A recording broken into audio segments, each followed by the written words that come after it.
Have you ever finished like a Lovecraft story Mm. and felt kind of unsettled? Like almost like it was more than just fiction. Yeah. Well, today we're going to dive deep into that feeling. Okay. It's called Hyperstition.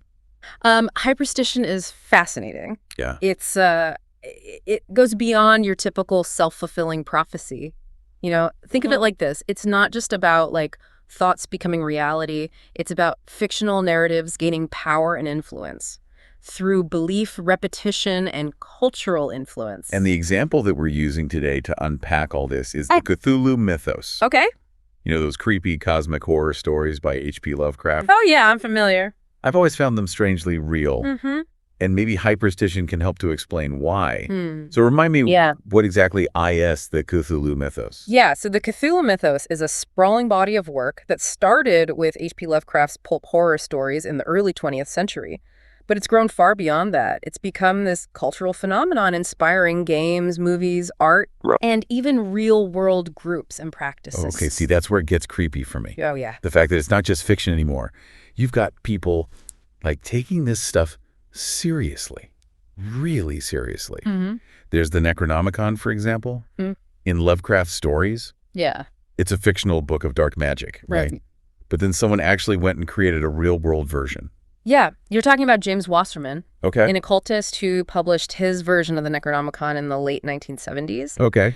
And what's really strange is that he and others involved in its creation reported all sorts of unsettling events happening around that time. Accidents, strange occurrences, even a feeling of something else being present. Yeah. Almost like that line from John Carpenter's In the Mouth of Madness. I love that movie. I thought I was making it up, but all the time they were telling me what to write. Okay, that's giving me chills. Yeah. Wait, so a fictional grimoire is now a real book. Right. And people are having weird experiences with it. Yeah. This Hyperstition thing is starting to feel less like a theory and more like a how-to manual for summoning cosmic horrors. Well, there's definitely a sense that these fictional narratives can tap into something powerful, something beyond our understanding. Right. And to really grasp how the Cthulhu Mythos works as Hyperstition, we need to talk about a figure named Nick Land. All right, bring on the deep dive. Okay. Who is this Nick Land character? Nick Land is a philosopher, albeit a controversial one.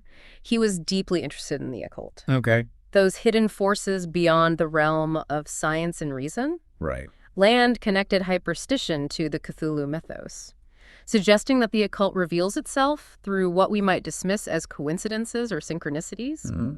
He even described the occult as an alien order of time. Hold on. Alien order of time? Yeah. Sounds pretty far out there. What does that even mean? Think of it this way.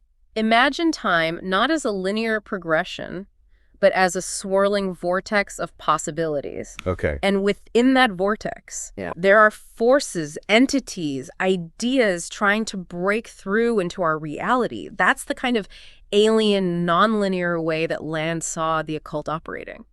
Okay, so maybe it's not just about books and rituals. Yeah. Maybe the Cthulhu Mythos itself is like a signal from outside our reality, a kind of cosmic horror radio wave. And we, by reading it, engaging with it, are acting as these unwitting antennas picking up the signal and amplifying it. That's a very compelling way to put it. Yeah. And Land took this idea even further with his concept of accelerationism. Okay. He believed that we should actively push technological and social change to its absolute limit, almost like we're being guided by these cosmic forces he associated with the Cthulhu Mythos. And what's fascinating is that this idea of accelerationism has actually been influential in certain circles, even among figures like Peter Thiel and Elon Musk. Wait, are you telling me that Elon Musk might be influenced by a philosopher who believed in cosmic horror entities whispering ideas into his head? I need to sit down for this. Well, it's certainly a provocative thought, isn't it? It is. It speaks to the power of these ideas, even if they originate from seemingly fringe sources. Okay, so we've got this creepy fictional world that's somehow leaking into our reality, inspiring real-world practices, beliefs, and maybe even influencing the trajectory of technology. Right.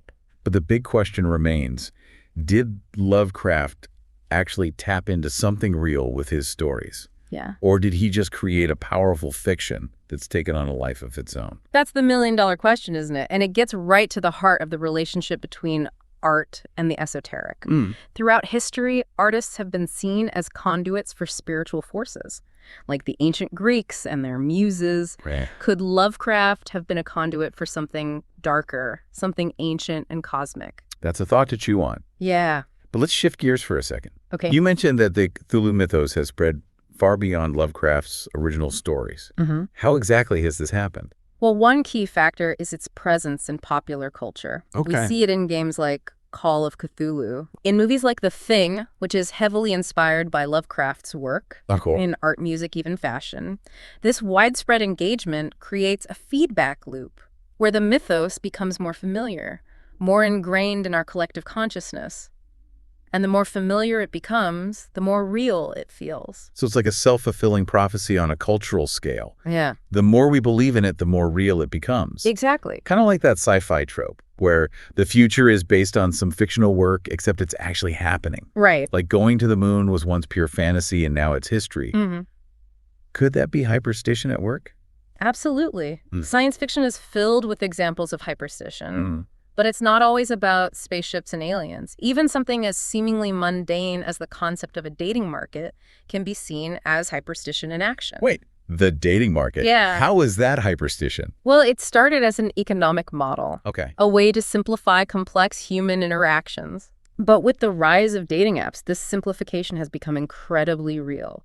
We're increasingly viewing relationships through this lens of supply and demand optimization and market forces. It's changing how we connect with each other, and not necessarily for the better. Wow, I never thought of it that way. So hyperstition can be subtle, creeping into our lives in ways we don't even realize. Exactly.